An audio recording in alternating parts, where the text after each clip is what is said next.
Olá, centelistas! Tudo bem? Sejam todos muito bem-vindos à continuação do estudo aprofundado da doutrina espírita. Tudo bem com vocês? Espero que sim! E vamos juntos, neste sábado, continuar os nossos estudos.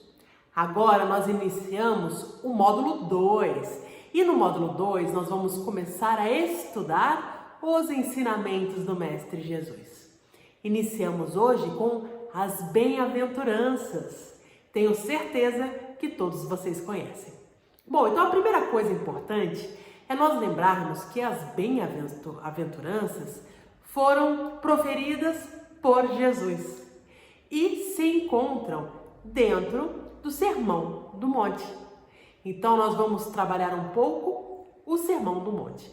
Lembrando que nós, neste momento, estamos procurando utilizar tudo aquilo que conversamos nas aulas anteriores para servir de base para a interpretação do texto bíblico. Está certo? Então, eu vou ler para vocês. Então, começa assim o Sermão do Monte. Jesus, vendo a multidão, subiu ao monte. E, assentando-se, aproximaram deles os seus discípulos. E, abrindo a boca, os ensinava, dizendo: Bem-aventurados os pobres de espírito, porque deles é o reino dos céus. Bem-aventurados os que choram, porque eles serão consolados. Bem-aventurados os mansos, porque eles herdarão a terra. Bem-aventurados os que têm fome e sede de justiça, porque eles serão fartos. Bem-aventurados os misericordiosos, porque eles alcançarão misericórdia. Bem-aventurados os limpos de coração, porque eles verão a Deus. Bem-aventurados os pacificadores, porque eles serão chamados filhos de Deus. Bem-aventurados os que sofrem perseguição por causa da justiça, porque deles é o reino dos céus. Bem-aventurados sois vós, quando vos injuriarem, perseguirem e mentindo, disserem todo mal contra vós por minha causa. Exultai e alegrai-vos, porque é grande o vosso galardão no céu. Porque assim perseguiram os profetas que foram antes de vós. Isso está em Mateus, vamos lá, 5, 2 pontinhos, 1 a 12. Ou seja, capítulo 5, versículos 1 ao 12. Está certo? Então vamos começar a desenhar isso? Então a primeira coisa legal para a gente saber é que bem-aventuranças é a mesma coisa que dissessem assim, felizes. Não fica mais fácil? Bem-aventurança? Felizes. E aí Jesus, olha só que interessante, vamos desenvolvendo aqui o texto. Jesus vendo a multidão. Então primeiro é legal a gente perceber que há a percepção das pessoas da época de que Jesus tinha uma palavra salvadora, que ele tinha um quê especial, porque não diz algumas pessoas. Comenta-se, multidões estavam perto de Jesus. Jesus tinha essa energia, essa presença que a todos atraía. E nós sabemos que Jesus é incrível, então essa energia devia ser uma energia sensacional de estar perto de Jesus. Então, Jesus, vendo a multidão, ou seja, uma galera que estava perto dele, subiu ao monte. Por que ao monte? Porque naquela época nós não tínhamos aparelhos eletrônicos. Então, quanto mais alto, mais fácil para que todos ouvissem. Mas veja bem, é um monte, não é uma montanha. Porque numa montanha ele teria que gritar loucamente. Não, é um monte, é um pedaço de terra um pouco mais alto do que do chão, para que todos pudessem ouvi-lo com facilidade. E assentando-se, então ele subiu ao monte, sentou e começou aí se aproximaram deles os discípulos, né? Ou seja, aqueles que já entendiam que a mensagem de Jesus é perfeita. Então, esses seguidores mais próximos dele, junto dele, ele sentou em cima do monte e começou a abrir a boca e a ensinar. Então, abrir a boca e ensinar, quer dizer, esse movimento de dentro para fora de ensinamento. Nós sabemos que Jesus agia de acordo com o que ele falava, mas havia o momento da fala. E ele confirmava os seus ensinamentos através dos seus atos durante o tempo que esteve conosco aqui na Terra. Então, muito bem, e aí ele começa. Olha só que interessante. Ele fala assim: bem-aventurados os pobres de espírito, ou seja, felizes os pobres de espírito, porque deles é o reino dos céus. Então, a primeira coisa que a gente precisa entender é que pobre de espírito, ele não está falando de pessoas que têm dificuldade cognitiva ou que são pobres na acepção da palavra. Ele quis dizer o seguinte: aqueles que são humildes. Então, felizes daqueles que são humildes, pois deles é o reino do céu. E o reino do céu aqui, de uma forma alegórica, ele quer dizer o plano espiritual superior. Então, toda vez que a gente lê inferno, fogo do inferno, o inferno, ele está querendo dizer o quê? O plano espiritual que ainda vibra numa faixa mais baixa. E quando fala reino dos céus, ele está falando do plano espiritual superior, aquele que vibra de acordo com os bons espíritos. Então ele está dizendo o seguinte: aqueles que são humildes, estes, por vibrar dessa forma, por agir dessa forma, por entender exatamente o lugar que atuam, quem são, como são em relação aos seus irmãos, entendendo a fraternidade, a igualdade como base para os seus sentimentos e suas ações, esses então estarão naturalmente vibrando uma vibração mais alta e naturalmente se conectando com o plano espiritual superior e naturalmente sendo felizes. Muito bem, e aí ele continua. Ele fala: bem-aventurados que choram, porque eles serão consolados. Então, os que choram são aqueles que estão sofrendo, que estão passando pela provação, pela expiação. Nós espíritas já estudamos isso. Sabemos que nós não estamos aqui de férias. Quando nós encarnamos aqui, nós temos ainda expiações e algumas provações para nos auxiliar à evolução. Que nós não teremos sempre que passar por isso. Mais para frente, isso não será mais necessário. Mas, por enquanto, a gente ainda tem que passar por isso. Mas o que ele está dizendo? Todos aqueles que sofrem pelo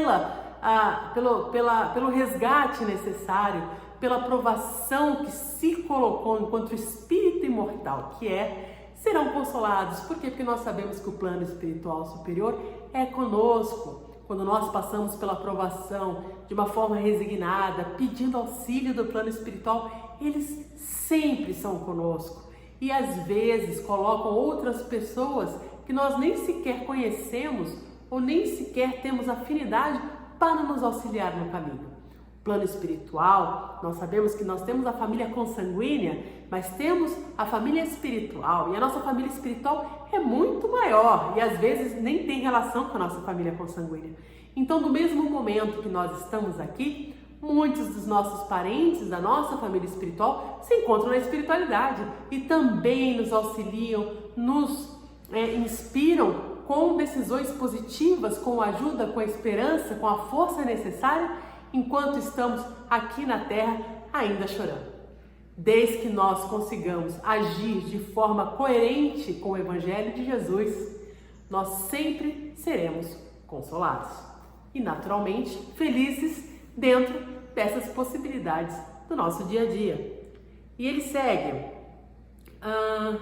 bem-aventurados os mansos, porque eles herdarão a terra. Quem são os mansos que herdarão a terra? Nós agora, né? Os trabalhadores da última hora, aqueles que já aprenderam a ser harmônicos, aqueles que já aprenderam que cada um tem direito à sua opinião e que todas importam e que todos somos irmãos e que em todo o ambiente traz a paz, a conciliação, a compreensão verdadeira. Esses são os mansos. E eles herdarão a terra por quê? Porque a terra está se encaminhando para um planeta de transição. Nesse planeta de transição, ele não tem a mesma vibração do planeta como nós vemos ele hoje, de expiação e prova. Ele já é mais, vamos dizer assim, mais manso, menos conflito, nós não veremos no planeta de regeneração essa quantidade absurda de bate-boca que a gente tem aqui na Terra. Não há, porque só vai herdar a Terra aquele que já compreende que todos nós somos irmãos, que já compreende que todos nós temos o mesmo valor e que traz a mansuetude por onde passa. E são aquelas pessoas que falam, ih, chegou tal pessoa, ai, nossa, antes dele chegar eu já sinto a paz, a tranquilidade, a leveza. Esses seres são os que herdarão a Terra e serão mais felizes do que esses que estão aqui na Terra agora, não é mesmo? E aqui ele segue e fala, bem-aventurados os que têm fome e sede de justiça, porque serão fartos. É sede de fome de justiça, de qualquer justiça? Não, da justiça divina. Aqueles que sempre agem e desejam que todos ao redor ensinam os seus filhos, por exemplo, a agirem de acordo com as leis divinas, que têm fome, têm vontade, têm desejo de modificar positivamente o ambiente através do amor, do exemplo, não é pela força, pela obrigatoriedade, pela ignorância. É através do exemplo de cada um, é através da vontade interior de fazer a mudança de forma pacífica, mansa, amorosa, especial. E muito bem, e aí ele vai seguindo e fala, bem-aventurados os misericordiosos, porque eles alcançarão misericórdia. Gente, Jesus, na única oração que deixou pra gente, ele já nos ensina isso. Ele fala que aquilo que nós fazemos para o outro, nós receberemos na mesma moeda. Ou seja, quando nós somos misericordiosos, quando nós perdoamos aos outros, quando nós damos amor, carinho para o outro, amor verdadeiro, desinteressado, todos aqueles que são esses seres que conseguem compreender a dor do outro, modificar, ajudar pelo menos, da melhor maneira possível, a modificar essa dor, essa dificuldade para o bem, para o belo, para o perfeito, vou receber a mesma coisa, porque existe uma lei da ação e reação. Nós damos amor e recebemos amor, nós damos perdão e recebemos perdão. É uma mão de via dupla, vai e volta. Por isso a importância de fazer sempre o melhor para os nossos próximos, para aqueles que estão ao nosso caminho. Por quê? Porque tudo aquilo que é dado retorna para nós. E se nós só dermos o amor, a compreensão, a amizade, nós seremos felizes, porque estaremos recebendo o mesmo tipo de energia, de sentimento, de pensamento, de atitude para conosco. E naturalmente seremos felizes. Ele segue aqui, bem-aventurados os limpos de coração, porque verão a Deus. Nós não lembramos com uma passagem que Jesus fala, que deixai vir a mim as criancinhas, né? Falando sobre a inocência, fazendo aqui o coração limpo, aquele que não tem a maldade dentro de si, o egoísmo, não tem a vaidade dentro de si, ou seja, ter o coração limpo, aberto, afetuoso, sem preconceito, sem essas barreiras que nós colocamos por ignorância em nossas vidas. É um coração puro e limpo, pensa o bem, age no bem o tempo todo, porque entende que é assim que se evolui, porque entende que assim nós estaremos agindo de acordo com a vontade do Pai, que o Pai é perfeito. Nós também devemos ser perfeitos. Muito bem. E ele aqui diz, bem-aventurados os pacificadores, porque serão chamados filhos de Deus. Se os mansos herdarão a terra, os pacificadores a mais. Por quê? Porque o manso é aquele que é da paz. O pacificador é aquele que, num ambiente de conflito, transforma o conflito em amor, transforma o ambiente em paz, transforma positivamente a tudo aquilo que toca, que rodeia, que permeia. Muito bem, bem-aventurados quando formos injuriados, perseguidos, sofrermos calúnia por causa de Jesus. Ou seja, toda vez que nós divulgamos a nossa doutrina, toda vez que nós trazemos consolação através dos nossos ensinamentos, toda vez que a gente utiliza o nome de Deus para o bem, para a ajuda e que formos perseguidos por isso, formos, vamos dizer assim, aqui ele fala perseguido, né? Mas é que aqui no Brasil nós temos uma bênção maravilhosa de morar nesse país, terra do Evangelho, né? Coração do mundo, pátria do Evangelho. Então aqui nós podemos professar a nossa, vamos dizer assim, a nossa religião, porque o Espiritismo não é só isso, né? Mas vamos dizer assim, a nossa religião com liberdade. Mas não foi sempre assim. Nós estudamos mais para trás, sabemos que já fomos muito perseguidos lá atrás, não somos hoje, não no país que moramos, e isso é uma bênção. Mais uma razão para nós propagarmos a doutrina espírita, mais uma razão para sermos mais ativos, mais uma razão para fazermos a diferença. E quando perguntados, nossa, como vocês são diferentes, qual a religião de vocês? Nós possamos dizer com tranquilidade, somos espíritas, graças a Deus. Né? Então que nós possamos,